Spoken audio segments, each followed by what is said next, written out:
It's the search for answers that has brought us here together today. My name is Eric Worre, and for almost 30 years I've been an entrepreneur, struggling at times, but ultimately succeeding. As a best-selling author, speaker, and business owner, I've spent my entire career helping millions of people around the world to become entrepreneurs. And I believe strongly that there is, in fact, a better way when it comes to how we make a living. The career landscape has changed dramatically, and many are still working in a model that is completely out of date. What worked for previous generations isn't working as well for people today. In this film, we're going to explore 3 important questions. First, what's really going on in our working world today? Second, in this new economy, is it better to become an entrepreneur, or is it safer to work for someone else? And third, if a person decides to become an entrepreneur and start their own business, how can they do it without taking on massive risk? To help in this journey, I've brought together some of the greatest experts and thought leaders in the field of entrepreneurship to share the real facts with you. My intention is to give you new information that will allow you to make choices that are not limited by an old, outdated model. Let's start by understanding what's going on in our working world today.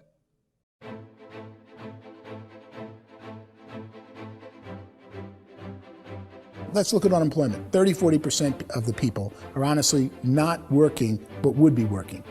What our government does is if you haven't found a job in 6 months, we don't call you unemployed. We pretend you dropped out of the labor force. I've often said that unemployment, particularly structural unemployment, that's unemployment due to technological changes, is the first sign of economic growth. Think of it, 10 people live on an island. They go out every day and fish. One day, new technology shows up. A missionary brings them a net. Now, using the net, one pilots the boat, one throws the net. 2 fishermen can do all the work 10 used to. That's a 500% increase in productivity, 2 doing the work of 10, in one day. You don't have to learn a lot to learn how to throw a net instead of throw a fishing line. The island's got a big problem, 80% unemployment. But the island still has all the wealth of the fish because the 2 people produce as much fish as 10 did. Now, of course, looking back in history, these changes used to take thousands of years. And during that time, we went into farming and transportation. Some of us became doctors and some teachers and lawyers, and we developed all these new professions and new manufacturing jobs. Today, these changes are occurring literally in one day when a new technological advance occurs, and we don't have the social structures to deal with it or to retrain the unemployed people.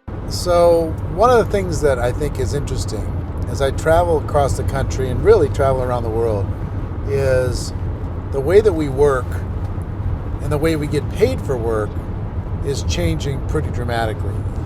On a global basis, everything is being turned upside down because of the rapidly advancing technologies.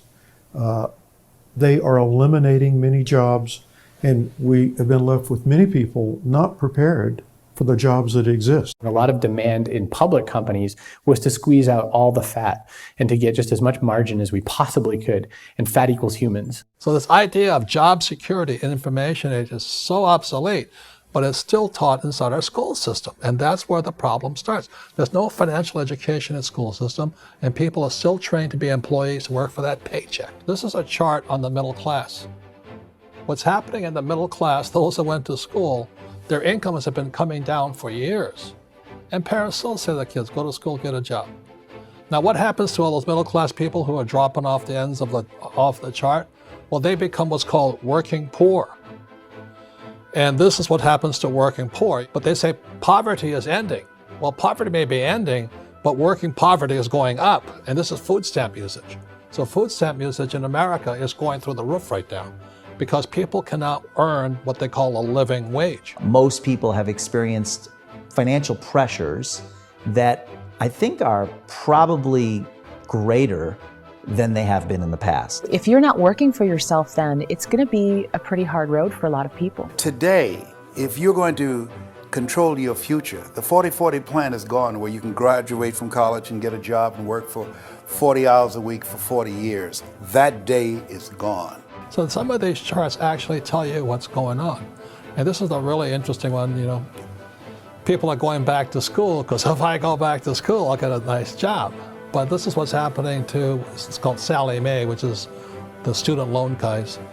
Student loan is going through the roof. It's now over $1 trillion, and student loan debt is worse than credit card debt. So when people stopped using credit card, the government got people into student loan debt. And the problem with student loan debt is you can never be forgiven. See, with credit card debt, you can declare bankruptcy and all's forgiven. But student loan debt, you can declare bankruptcy, you still owe it. It's the worst of all debt. But this is the next picture. Look at this chart here. This is what's happening to wages of college graduates. It's going down.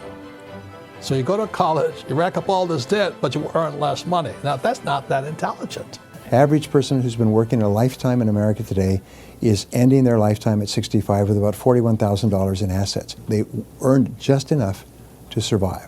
I think in the United States we have something like 17 trillion in debt. That's just the federal government debt. We got another 2 in municipal and in other, let's call it almost 20 trillion government. We've got 40 trillion in private debt. That comes up to close to 60 trillion. When you then add something we never had before, what you were talking about, when we look at the unfunded portion of Social Security and primarily Medicare, Medicaid, that at the most conservative estimates from outside firms, Kleiner Perkins, 67 trillion and growing. That's more than all our other debt. There's less conservative estimates that say it's 84 trillion or higher. I added up conservatively $127 trillion in total debt. Debt is a financial drug. When you take it to excess, it's like taking a drug. Yeah, it makes you feel better, it enhances your performance, but at a huge cost, eventually it kills you. And so that's what happens. We keep doing more and more debt, and you get less and less results, just like a drug, until the debt gets so high that it crushes the whole system. That's where we're at, 8.2 times GDP. You know who I feel sorry for? I feel sorry for the person who dreads going to work, who is sick to their stomach on Monday morning, who hates their alarm clock, who gets a little glimmer of hope on a Wednesday because it's hump day and says, thank God it's Friday. And they live for those 2 days a week where they get to be themselves and they don't have to be around people they don't like, and they don't have to play the political game in the office, and they don't have to live this half life. The person that works 50 weeks a year just to be able to have the 2 weeks for vacation. And you know what happens to most of them nowadays? They don't have a vacation. They have a staycation. They have time off of work, but they don't get to go where they want to go because they're overextended. They've got all this debt. They got all this situation. They hate their alarm clock. They can't sleep until they're done. They have to spend most of their life in traffic. I feel sorry for that group of people because there's a better way. They just don't know it. I see this really interesting attempt at rugged individuality in a 6x8 rectangle. And I feel like you're all the same, except for the little push pins of the pictures. There's different pictures. Yours is named Jenny and his is named Sujara, but it's the same people. And this is how they are, and they're just like the zombies, and there's no joy in there, there's no fun. There's always like the wacky woman who decorates her cubicle, and that's the most she can do there. You got to give her credits, right? The wacky cubicle woman. The basis for their life is worry. I'm worried, you know, maybe I'll get fired. I'm worried maybe my company will go out of business. I'm worried I can't keep spinning the plates on paying the bills. I'm worried about how do I send my kids to college. I'm worried, what if the transmission of my car breaks? That's, you know, 2 or 3, I can't fix it. People live in a sea of worry, and it eats at them. Those signs that people held up during the Depression didn't say looking for gainful employment in a cubicle. It said looking for work. Work is what we're looking for. Job is just a unit of measurement. Work is what we're going after. It's time to look in the mirror and say, it's not the economy, it's my economy. It's my little world of where I am. I need to improve. I'm not going to wait for the economy to come back, because frankly, the economy is doing great in this country. So I'm here on Wall Street, the financial center of the universe, the financial capital of the world. This is where most people's money goes to at least be held for a time, right? With interest rates in banks being effectively zero, and many experts are predicting it's going to stay at zero for the next 10, 20, even 30 years, people feel like they don't have any choice but to put their future into equities, to put their future into the hands of other people on this stock market, and hope that the stock market goes up, hope that the stocks that their advisors pick or that they pick goes up. That's one way to go, I guess. It's my personal belief that if you put your future into the hands of yourself, in other words, you have earning power by yourself, I think you're a better investment than these guys. I think you controlling your future is a better option than handing over your retirement to these guys. The average household income in the United States is approximately $50,000 a year, what they call the middle class. To reach the top 25% of income earners, you'd need to earn at least $90,000 a year. To reach the top 10% would be a household income of $140,000, the top 5%, $190,000, and to be in the top 1%, you'd need a combined household income of at least $380,000 a year. So here's the question. What do you think would give you the best chance to move up and get to the top 10%, the top 5%, the top 1% or beyond? In my opinion, and in the opinion of many, many experts, the answer is to become an entrepreneur, to become your own boss.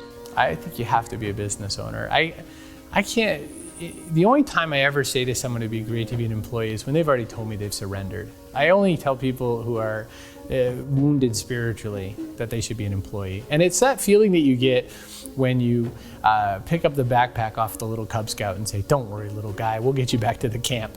You know, it is in no way a kindness when I tell someone they'd be a great employee. The other status symbol really increasingly is lifestyle. I mean, people can own their own business, maybe even work out of their house. That, I tell you, people admire that, like, gosh, I wish I could do that. The spirit of the entrepreneur is to be a risk taker and to be resourceful and unstoppable and to have a vision of yourself beyond where you are and not willing to settle for life as it is. Think about the great entrepreneurs. They're visionary. They have heart. They're willing to do today what others won't so they can do tomorrow what others can't. Personally, I don't think of the new economy, the old economy. I create my own economy. The entrepreneur's in control. I decide what the economy is going to be like. In the world of entrepreneurship, there are no limits. You can make as much as you want, depending on how much you want to work and how smart you are and how great a team you put together. There's no more lifetime rewarding business than being an entrepreneur. Why in America, where anyone could be anything, would people want to give up their freedom and become effectively a modern-day slave, told shut up and be here every morning at 7:30, leave at 5:30, and do what I tell you?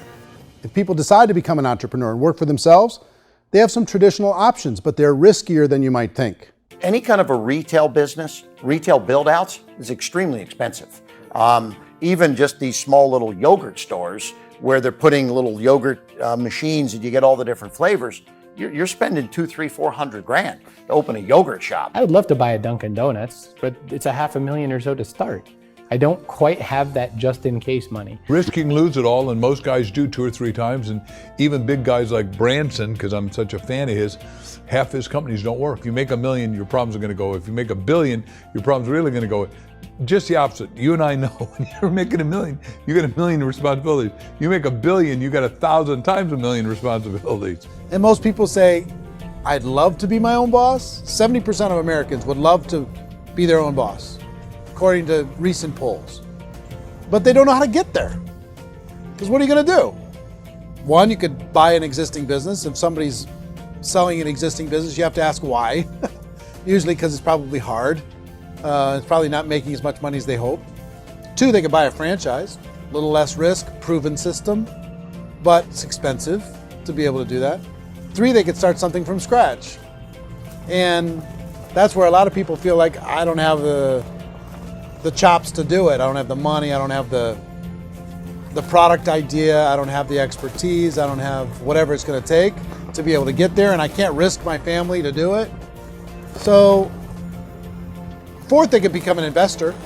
A lot of people in this town invest to try and figure out a way, but you got to be pretty smart with that game too, right? Venture capitalists, who are the very best and most sophisticated in investing in new breakthrough businesses, make it on 1 out of 11. That means 10 out of 11 are mediocre or fail. Most of them fail. That's the risk there. An angel investor is lucky to get 1 out of 15 or 20. A business is a team sport. Like, I have to have accountants, I have to have engineers, I have to have systems designers, I have to have sales, marketing, I have to have accounting, I have to have mission statements, I have to have legal and all that. The average Joe Schmo, even me, I go out there, I don't have the skills to put a business together. I think the bottom line for the 4 traditional options is they take money, sometimes a lot of it. They take expertise, and they take time.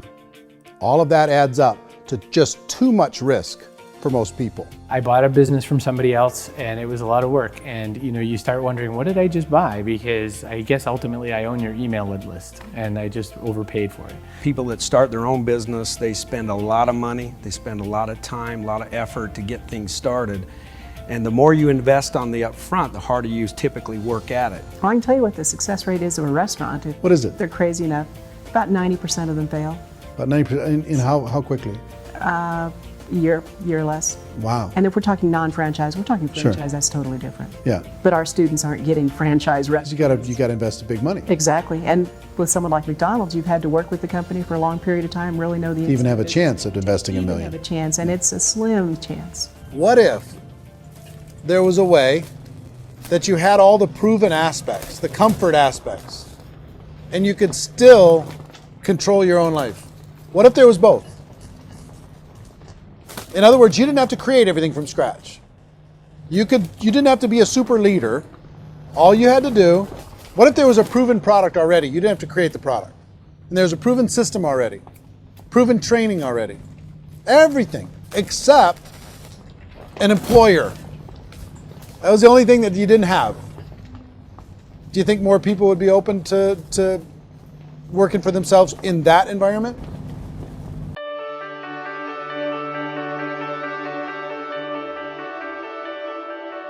In our search for a better way to make a living, we've come to the conclusion that becoming an entrepreneur is actually safer than being an employee.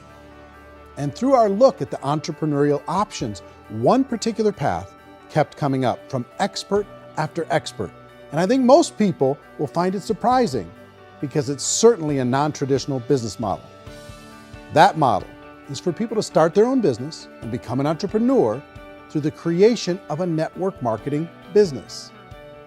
Some people call it direct selling because the product is being sold directly from the manufacturer to the end consumer, cutting out the middlemen. Other people call it multi-level marketing, or MLM, because there are multiple levels of commissions paid. The most common term today is network marketing, because network marketing best describes using a large group of independent distributors, independent entrepreneurs, to move a product or service more efficiently. So my friend here, Donald Trump, and I, we always write about the network marketing industry. And the reason we support the network marketing industry is because it really is a business school for entrepreneurs. Because most people come out of school looking for a paycheck. Oh, that's terrible. I went to network marketing like that. I think if it didn't exist, we should invent it. It is that good. I think direct selling is a great way to do business today. It's very easy to get into that industry, and you can be self-employed, be in effect an entrepreneur. When we see multi-billionaires adding network marketing companies to their portfolio of companies, that would be a clue. When we see people who are very famous authors and very famous business people endorsing the industry, that would be a clue.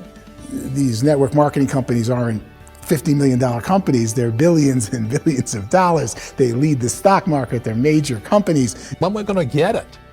You know, and you're going to school to work for a paycheck, but if you want to be rich, be an entrepreneur, and network marketing gives you the spirit to be an entrepreneur. A traditional company will spend up to 50% of their total revenue on marketing. Network marketing companies use a different approach. Instead of having all that extensive marketing expense, they utilize a network of independent distributors to do the marketing for them. Now, why do they do this? First, because word-of-mouth advertising is so much more effective today than traditional media advertising. Second, some products need to be explained or demonstrated and an independent salesperson can do that more effectively than an ad campaign. Third, it's completely efficient. The company only pays for the marketing of their product if a sale happens and not before. Imagine if Amazon allowed you to become an independent distributor and paid out 40% of its revenue to that distributor group. All you had to do as a distributor was recommend a product, and if a person bought it on Amazon, Amazon would take care of all the logistics and you'd get paid for bringing the customer. Now imagine you got paid for every purchase that customer made for the rest of their lives. Well, Amazon doesn't offer this option, but network marketing companies do. 85% of all buying decisions in our society are made as a result of word of mouth or reputation. We're recommending things to each other all the time. You know, who's your dentist? Who's your doctor? Who's your lawyer? What detergent, are you using? What legal system are you using? What product are you using? We're talking to each other about the things that we love anyway. When you go into a big box retailer, you're lucky if the clerk looks you in the eye, much less gives you any detailed or accurate information about what you're purchasing. So of course, this personal information, this education coming from a friend, a neighbor, a relative, or even a stranger, but one who has experience with the product is extraordinarily valuable. As a matter of fact, network marketing can educate consumers probably better than any other form of marketing. It certainly can do better than advertising, because advertising usually has a certain hype to it and you can only get limited information. So, network marketing trumps advertising. If you were a typical sales company and you wanted to sell $1 million a month worth of product, you might go find 100 superstar salespeople. The quota would be $10,000 a month. So network marketing as a distribution system just flips the numbers. So we use 10,000 happy, raving fans of a particular product, and we don't concern ourselves so much with how much product each one of them individually sells. If they sell just $100 or $200 a month, and there's 10,000 of them, you're selling $1 million to $2 million a month worth of product. And that's the best way I can explain how network marketing works. This is the marketing arm of the company. There's not money being wasted on bricks and mortar. There's not money being wasted on inventory that's sitting stagnant somewhere. There's not of employees standing around that don't have customers. These are people that are going to connect with customers. These companies allow people to become independent distributors for extremely low cost and with no minimum time or sales quota. Essentially, they own their own business and can provide as much or as little sales as they choose. In other words, the distributor gets all the benefits of traditional business ownership without the risk. The advantage of network marketing is the ease of entry, the low risk, and the low startup cost, because almost everything else has very high risk. You can get in for a minimal investment. You're buying into a system that's already been proven, products or services that have been proven to work. The keys to network marketing is providing an opportunity for the masses to get involved, providing an opportunity for the average person who doesn't have the resources to start their own business. All of this so far is fairly straightforward, but network marketing offers another benefit, and it's this benefit that makes it so interesting for entrepreneurs. Network marketing allows a distributor to build their own network of other distributors and then compensates them on the sales created by that entire group. Direct selling is, at its base, very simple. It's the sale of a product or service to an individual on a face-to-face, one-on-one basis, just the way we're talking right now. But there's an important element as well, and that's the offering in conjunction with that sale of product, the offering of an opportunity for someone to make something of themselves. No matter what your social status is, no matter what language that you speak, I mean, look how many unbelievable people are becoming successful that speak every kind of language out there. What an awesome gift to give the world. Instead of having to work your way up in a system and prove that you could be a sales manager, they just decided everybody can be a sales manager. Everybody gets to build a sales team from day one. And so what that brought into the system of growth as a direct selling company is the concept of compounding or geometric progression.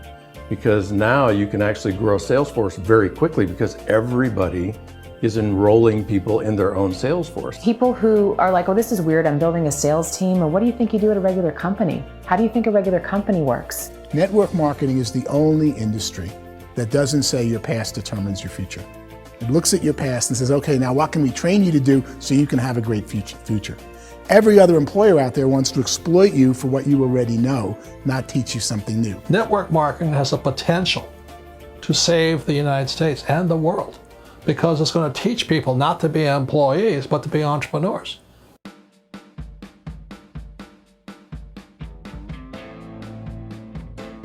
According to the Direct Selling Association, if you add up all the network marketing companies around the world, they combine to do over $178 billion a year in retail sales. To give you an idea of how big that really is, the NFL, the National Football League, does approximately $9 billion a year. The music industry does a little more than $16 billion a year, and the movie industry does about $80 billion a year. Using a conservative average, network marketing companies pay their distributors about 40% of that $178 billion in the form of commissions, which adds up to more than $71 billion a year. That's almost $6 billion a month. It's almost $200 million in commissions every single day. So it's certainly working, and people are making serious money in network marketing. With the growth of the direct selling industry over the last 10, 15, 20 years, we've seen a broader understanding of the channel. We have seen more and more people getting involved in the business, so our penetration in the marketplace has increased, and thus the understanding in the marketplace of who we are has increased. And we've seen non-direct selling companies look at the direct selling model and say, something's going on there. People are making money, companies are being profitable, individuals are being motivated, product is being delivered to market. Maybe we should explore this. Some people think only the people at the top make money. Well, let's take a look at that as well. In the network marketing profession, there are roughly 500 people in the world who earn over $1 million a year. If you round that number up to $2 million a year, that adds up to about $1 billion a year. That takes the $71 billion paid out each year down to $70 billion. So where does the rest of the money go? The vast majority goes to part-time people making anywhere from a few $100s a month to many thousands of dollars a month. It goes to people who choose to make it a full-time career move and earning even more than that. Every day, people are using the money they earn through network marketing to pay off debt, have more fun, and improve the quality of their lives. Everyone I know in network marketing has been doing that since the 50s. They go to work when they want to go to work. They stop working when they want to take time with their children to have a leisurely breakfast and discuss issues and drive them to school. They go back to work when they get home, wherever they're working out of. The biggest thing that I've seen is people that have become much happier in their life. MLM has probably made more millionaires of more people in more countries, and I've spoken to them in 67 countries, than any other single form of business, starting from nothing. If they have a choice between working a job for the next 10 years or working a network marketing business for the next 10 years, the result of working the network marketing business will be better. A lot of people within the industry go on and make this a career and do extremely well at it. Network marketing has been nothing but good for everyone I know that's been involved with it because they did it seriously and they played full out and they've been very successful. It's been a constant barrage of success stories and people showing off stuff that they got as a result of it. How many people are involved? Approximately 16 million Americans and 96 million people around the world are currently participating in network marketing. And in a recent poll, 82% of those people report a good, very good, or excellent experience with network marketing. So people are happy.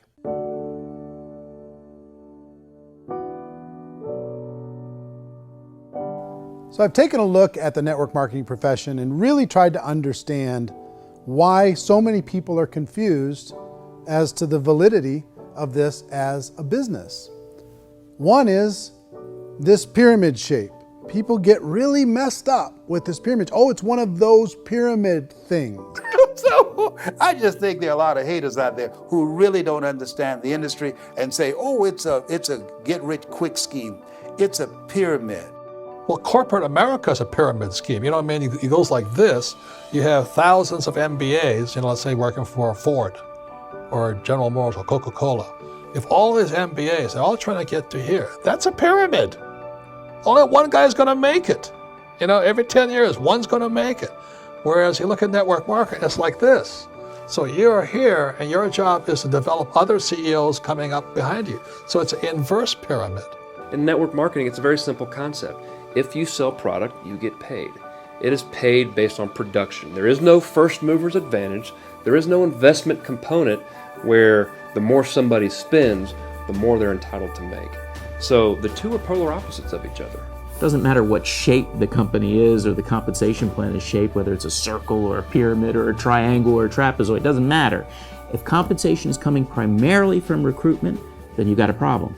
On the other hand, if an operation is basing their compensation to participants on the basis of sales, even when those sales are generated by people you've recruited, well, then you're a perfectly legitimate enterprise. That's the legal test, it's the practical test. Another issue that's been true in the past that is no longer true now is people used to be in network marketing loaded up with products that they couldn't sell, and they ended up a loser. They ended up with a bunch of product in their garage, they ended up with a bunch of products sitting in their kitchen shelves or whatever, and they thought they could sell it, and then they weren't willing to or able to sell it, and they ended up with a bunch of stuff, and they were bitter about it. There was this thing called front loading where you had to buy, like, well, if you bought $25,000 worth of product, you got better commissions and all this.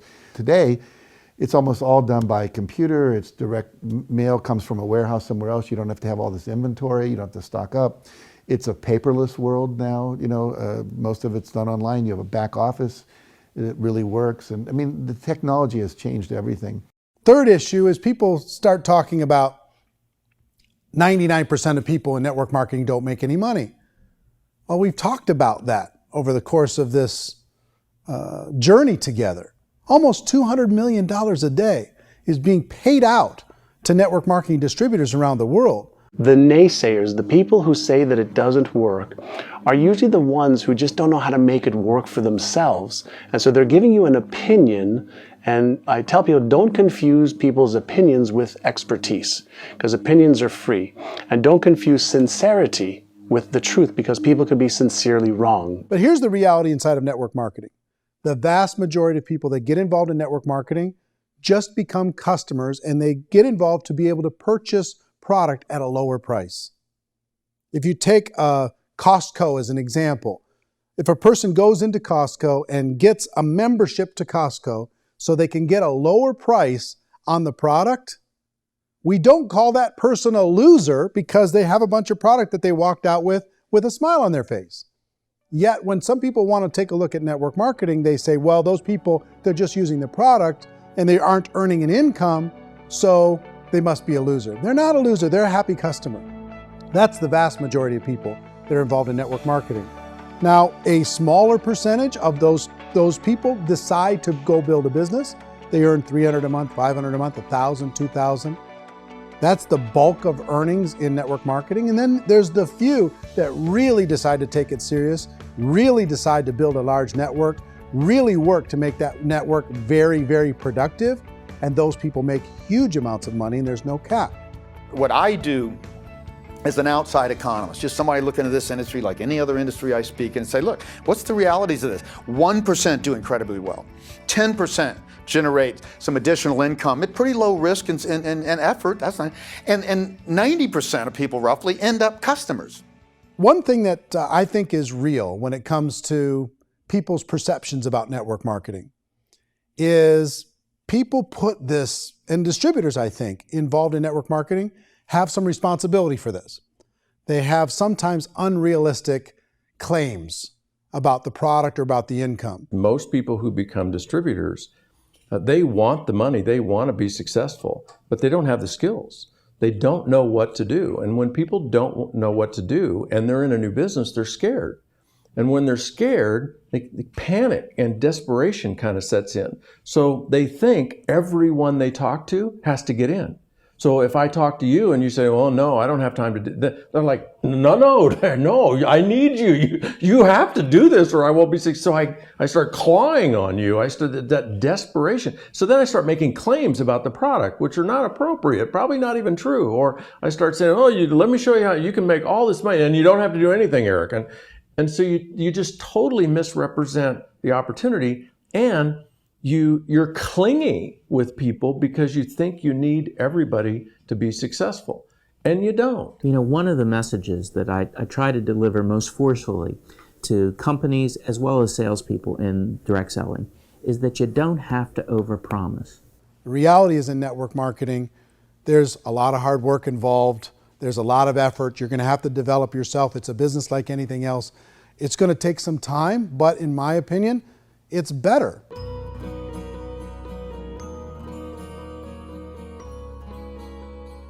It's light years better for people starting today than it was even 5 years ago. I think it's more widely accepted now, and people understand it is a business. It is being an entrepreneur. It is being a business owner. Our belief system is based upon our evaluation of something, and frequently if we reevaluate a situation, our belief about that situation will change. The industry has changed and it's grown up. It's totally transformed. You've got young people today that have grown up with social media, and they understand networks. They understand how people are connected through technology, and they understand how money flows through those networks. So when they see network marketing, they don't see it the way their parents saw it. And we've all learned, the larger industry that you represent, has all learned from those mistakes and flaws and errors that have happened early on. Early algorithms didn't work the right way. That's all fixed. It's like when they design a computer program, they design the program, then they run it, and then they go back through and they debug it.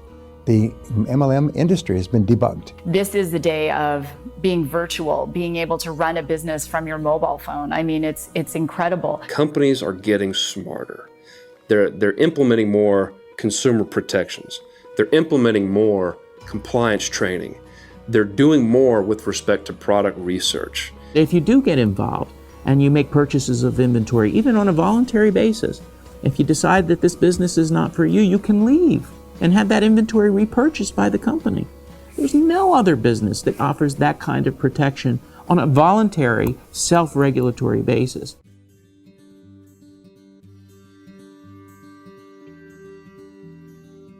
If you decide to look further into a network marketing business in order to generate more cash flow for your family, I would recommend reviewing the following 4 elements.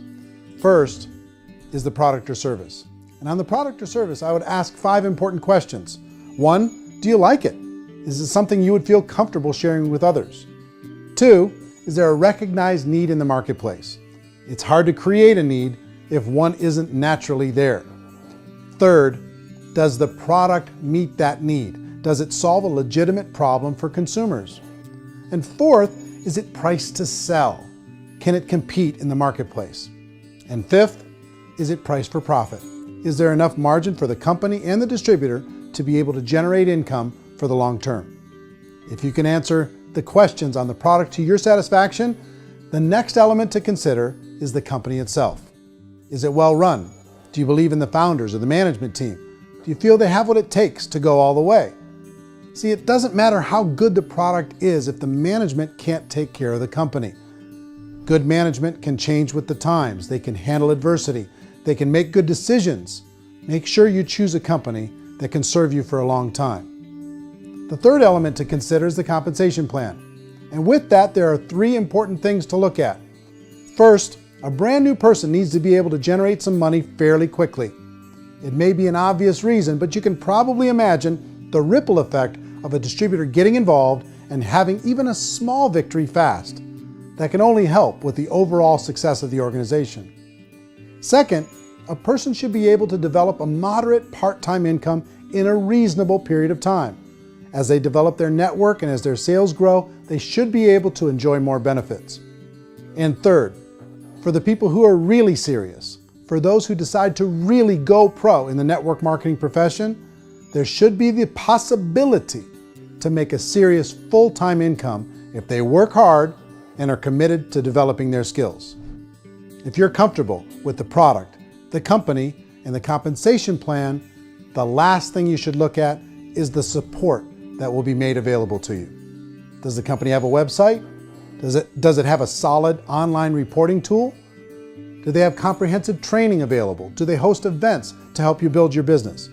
If you decide to do this, what kind of a support system can you plug into? Choosing a network marketing company is a personal decision. But evaluating the 4 elements of product, company, compensation plan, and support is a great place to start. Is the company promising that you're going to get rich quick or that you can make a lot of money without a lot of effort? That's a red flag. Is there a product that you really believe in that you think can be sold?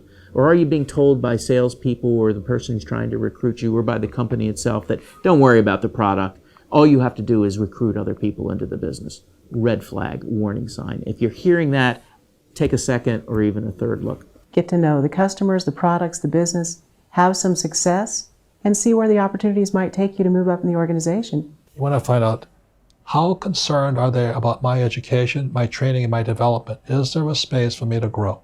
Most important question. Learn everything that you can about the product. Make sure it's something that you believe in, and learn everything you can about the industry and work that system. You have to be very passionate about whatever that company is doing. I would get involved. You can always test drive anything, the product, the service, the community, and then lean into it a bit. If it feels good, then lean into it a lot. Behind me is the Lincoln Memorial. And this is a place where Martin Luther King Jr. had his famous "I Have a Dream" speech. And at that speech, he talked about his dream for equality for everyone around the world, and that's a noble dream. But I think more people need to remember what it was like when they were kids and the dream was still alive in them, before it got beaten out of them by reality, by this paycheck, by these responsibilities, and by having to live for this job to pay the bills. I think people need to remember that, go back to that. Once they know that there's a better way, I think their future is going to be much brighter. They can live a better life.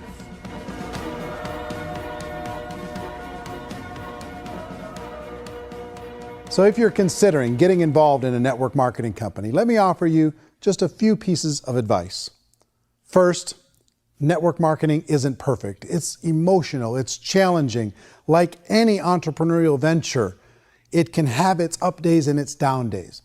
But if you have an entrepreneurial bone in your body, it's just better. Second, if you're gonna do it, decide to be professional. Decide to go pro. It's better to do that than just be this amateur sticking your toe in the water. Third, as any professional, you're gonna have to learn some new skills. And I promise you, inside of the network marketing profession, they're not too difficult to learn. Fourth, like anything worthwhile, it's gonna take some time. Don't expect that you're gonna get to the finish line right out of the gate. And fifth, it's worth it. It's worth it to be able to take charge of your life again. It's worth it to be able to control your own financial situation.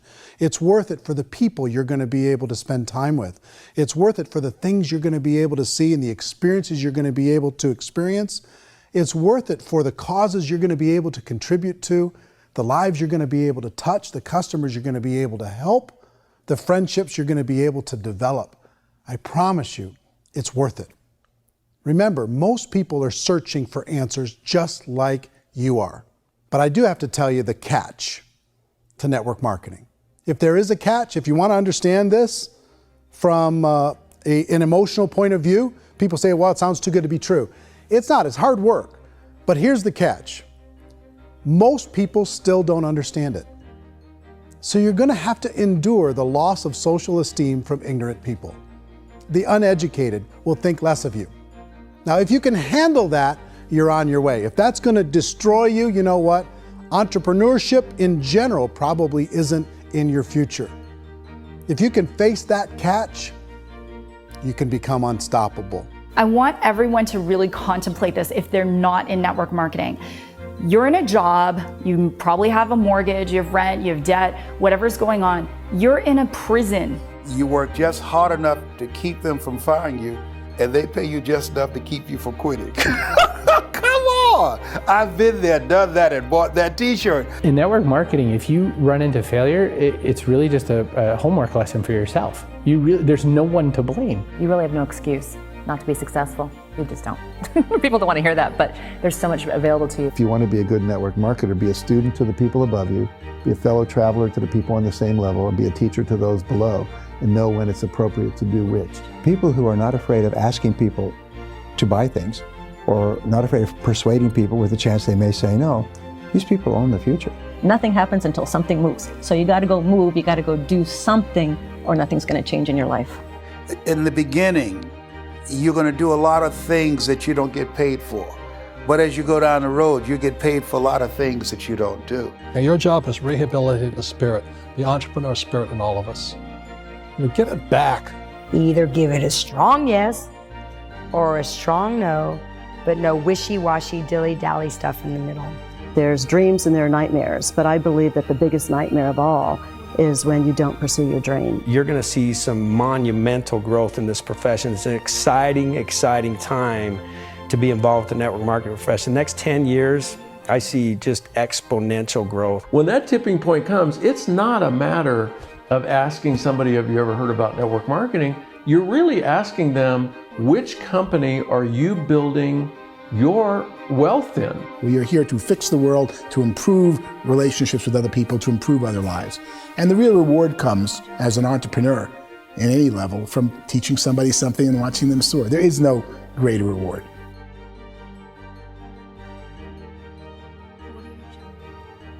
Life's too short to spend it living someone else's dream instead of your own.